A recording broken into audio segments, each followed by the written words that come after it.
السلام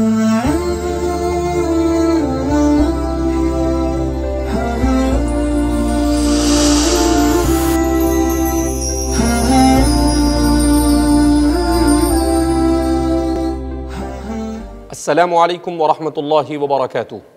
ہم گفتگو کر رہے تھے اس موضوع پر کہ موجودہ حالات میں مسلمانوں کو قرآن کریم سے کس طرح سے رہنمائی لینی چاہیے۔ اس سلسلے میں جیسا کہ بیان کیا گیا کہ قرآن کریم کی آیت کریمہ ہمیں 5 موضوعات اور 5 عناوین کی طرف اور 5 امور کی طرف متوجہ کرتی ہے، جن میں سے 2 کا اس سے قبل ذکر ہوا کہ سب سے پہلے اپنے آپ کو ایمان پر ثابت قدم رکھا جائے، دوسرے نمبر پر اپنے آپ کو اللہ کے ذکر کا عادی بنایا جائے۔ ایک کا تعلق باطن سے ہے اور ایک کا تعلق ظاہر سے ہے۔ اس کے بعد قرآن کریم آگے بیان کرتا ہے لعلکم تفلحون، تاکہ تم کامیاب ہو جاؤ، یعنی ان 2 چیزوں کو کرنے سے کامیابی کی طرف آپ آگے بڑھنا شروع کر دیں گے۔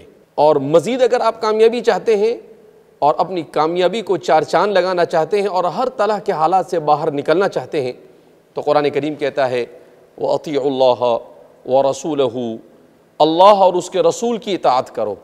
آج ہم اللہ اور اس کے رسول کو چھوڑ کر دیگر تمام چیزوں کی اطاعت میں لگے ہوئے ہیں، ہم دوسری تمام چیزوں کو ان پر ترجیح دے رہے ہیں، یہ ہماری سب سے بڑی غلطی ہے۔ تو اللہ اور اس کے رسول کی اطاعت کا مطلب کیا ہے؟ اللہ اور اس کے رسول کی اطاعت کا مطلب یہ ہے کہ کتاب اللہ، سنت رسول اللہ اور سلف صالحین نے اسے جس طرح سے سمجھایا ہے اس انداز میں اسے سمجھ کر اس کی اطاعت کی جاوے۔ زندگی کے ہر موڑ پر، چاہے آپ اجتماعی کسی فعل کو انجام دے رہے ہو یا انفرادی کسی کام کو انجام دے رہے ہو، چاہے آپ دنیا کے کسی کام کو انجام دے رہے ہو یا آپ عبادت یا آخرت کے کسی کام کو انجام دے رہے ہو، ان تمام مواقع پر آپ یہ دیکھیں کہ وہ کون سا کام ہے جس سے اللہ راضی ہوتا ہے اور اللہ کی مرضی کے مطابق کون سا کام کس طرح سے کیا جاتا ہے۔ وجہ اس کی یہ ہے کہ اللہ رب العزت نے جو شریعت میرے اور آپ کے لیے نازل کی، اس شریعت میں نہ کوئی کمی ہے اور اس شریعت میں ایسا کوئی مسئلہ نہیں ہے ضرورت یا ہماری کسی مسئلے کے حل کو بیان نہ کیا گیا ہو۔ صرف اہل الذکر یعنی معتبر علماء کی طرف رجوع کر کر اسے معلوم کرنا، یہ ہماری ذمہ داری بنتی ہے۔ اس کے بعد قرآن کریم میں آگے اللہ رب العزت چوتھی چیز کی طرف اشارہ کرتے ہوئے فرماتے ہیں وَأَطِيعُوا اللَّهَ وَرَسُولَهُ وَلَا تَنَازَعُوا فَتَفْشَلُوا وَتَذْهَبَ رِيحُكُمْ وَلَا تَنَازَعُوا، اور آپس میں جھگڑا مت کرو۔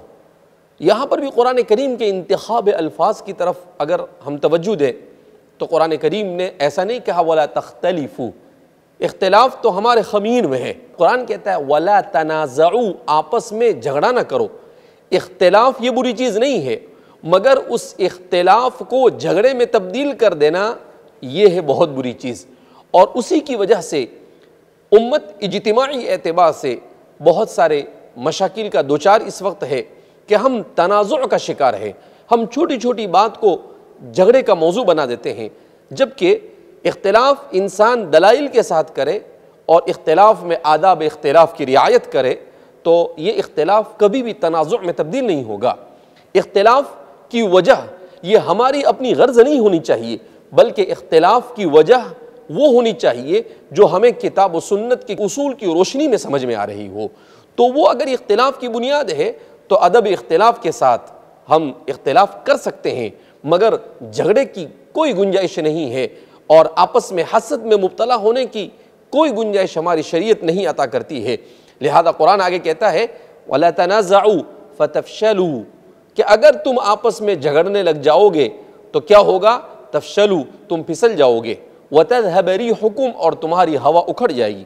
قرآن نے صاف اعلان کیا کہ اگر تم آپس میں چھوٹی چھوٹی باتوں پر جھگڑنے لگ گئے تو اس صورت میں تم دنیا میں زندگی کے کسی شعبے پر بھی جم کر نہیں رہ سکتے اور تم پھسل جاؤ گے اور کسی قسم سے بھی تم اپنے آپ کو سنبھال نہیں پاؤ گے۔ لہذا ہمیں اختلاف سے منع نہیں کیا جا رہا ہے بلکہ ہمیں تنازع سے منع کیا جا رہا ہے۔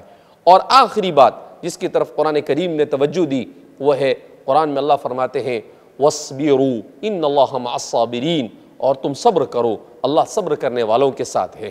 قرآن کریم کی آیت کریمہ ایک 70 اور 1.5 سطر کی آیت کریمہ ہے، مگر اس آیت کریمہ نے ہمیں نسخہ کیمیا عطا کیا کہ اگر ہم ان حالات کے گرداب سے نکلنا چاہتے ہیں تو بڑی آسانی کے ساتھ نکل سکتے ہیں۔ کیا کرنا ہے؟